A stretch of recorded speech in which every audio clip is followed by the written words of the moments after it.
Hey, what's going on, everybody? This is Lee Van Dam here, and today I'm going to talk about a topic that's really important, and it develops in a match, and both players have kind of a mindset they go into. So the two things I'm going to talk about is going to be playing to win and playing not to lose.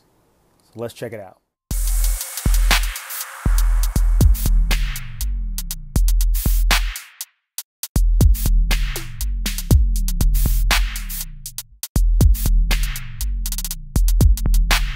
Awesome. Well, I appreciate you joining me, and I'm glad that you're here. So let's dive right into it because this was brought up to me because I posted a video of an online set because I'll post them whether I win or lose. And one of the people who watched my video, he said it was like the best comeback ever. And so I was like, well, what is it? So I watched it again. I was like, oh, okay, that was really good. And so what I wanted to talk about mainly was how these comebacks come about in a game that doesn't necessarily give you a comeback mechanic like Marvel vs. Capcom 3's X Factor. Okay, so to go back in time a little bit, David Sirlin, really, really respected fighting game player, programmer, game enthusiast, game creator. He's done everything. He's a writer. He's done everything. He wrote this book called Playing to Win.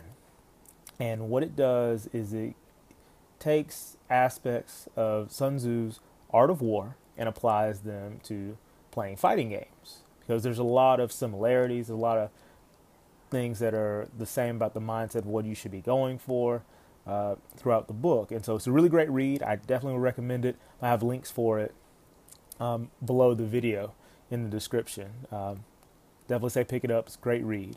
One of the big things is that when playing to win, you develop your game plan, you're executing your game plan, and of course you adapt during the match. Now, what happens in a lot of matches, and there comes a point in time where a player who may be winning switches modes, and instead of playing to win, they play not to lose. And the reason for this is that because when you're playing to win, you don't want to be in a situation where you feel like you get caught off guard and you lose your momentum. So sometimes people will switch and they'll play to where they don't want the match to be taken away from them by something that could be, really high risk or really momentum changing, which is cool. I mean, that's something it's really good. It can definitely save a match for you because just like in other sports, offense will score for you, but defense is what's going to win the game. And so the only trick with playing not to lose is that you have to know enough about the character or the person that you're playing against so that you can properly defend the risks that can cause you to lose. So that's what I want to go into, and I have the clip here, and so I'm going to go ahead and play it without saying anything, and then we'll go back and talk about it because that's what we'll do. All right, so let's do it. Fight.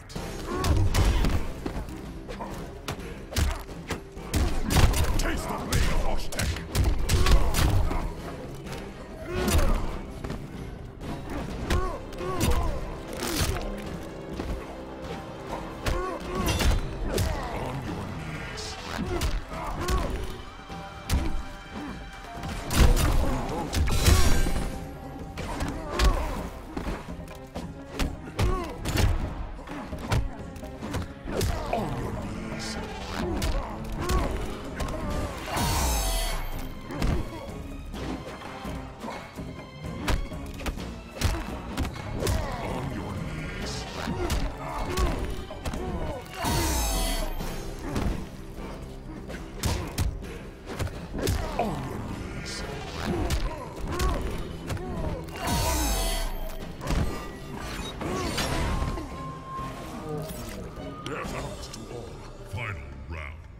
Talk about it. Man, that was a minute. That's a long round. Yeah. Well, there's not much to talk about in the beginning of this, so I'll talk through it. But at this point, he's breaking me off and hitting his combos. I jump into swords. I mean, I'm getting hit by overheads because I'm ducking. Only offense I really mount is like an armored sun god choke. But at this point, he's breaking me off. I had to break her right there. He threw me with the EX grab. Now, at this point, when he jumps away, I'm not sure what he was trying to accomplish. I'm thinking that at this point, he's like, I've got so much of a life lead, I don't want to hang myself and lose. So at this point, I think that he's switched modes and, like, instead of playing to win, which he was doing really well, he's playing not to lose now. I don't know why, because he could have just hit me with the juggle and that would have been over. But nevertheless, so at this point, I block the mix-up and I start my offense. Now, again, the real big important thing with playing not to lose is you have to know what the character's capable of, so you know what to avoid and you know what risks you can properly mitigate. So start off with the jump kick because I know that the anti-air throw is not good against jump kicks, and you'll normally hit someone out of a jump kick when you do the anti-air throw. So he blocks it, and he's expecting the combo, so he keeps blocking, so I grab him for the choke. All right, so grab him for the choke, a little bit of position, tug of war there. I jump kick again for him to block the jump kick. And so this time, instead of going immediately into the throw, which he was trying to avoid because he's like, okay, I blocked the jump kick last time and he hit me with the choke. So this time I blocked the jump kick, and so I'm going to look out for the choke. So he blocks the down one, and then the second down one actually keeps him from jumping because he's like, the choke's coming. He thinks the choke is coming. So the second down one keeps him from jumping long enough for me to hit the second choke. So now the momentum shifted. So at this point, the problem's now, I got to watch out for a lot of stuff because he could juggle me and kill me. And so when I cross him up with the jumping one, the only problem with the jumping one is that it doesn't have a lot of hit stun like jumping two. So I'm not guaranteed the 4+2 afterwards. So instead I go for a couple of pokes, poke into and then to a tick throw, and I get the third grab. And so he ducks. He doesn't remember that Sunstone is mid, doesn't have enough life to block it, and there's the round.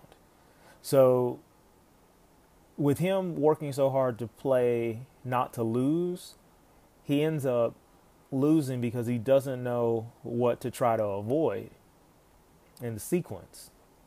And that's something you've got to be really careful with, because when you're playing to win, it's okay to take it easy, try to give your brain a rest, and go into a mode where you're playing not to lose.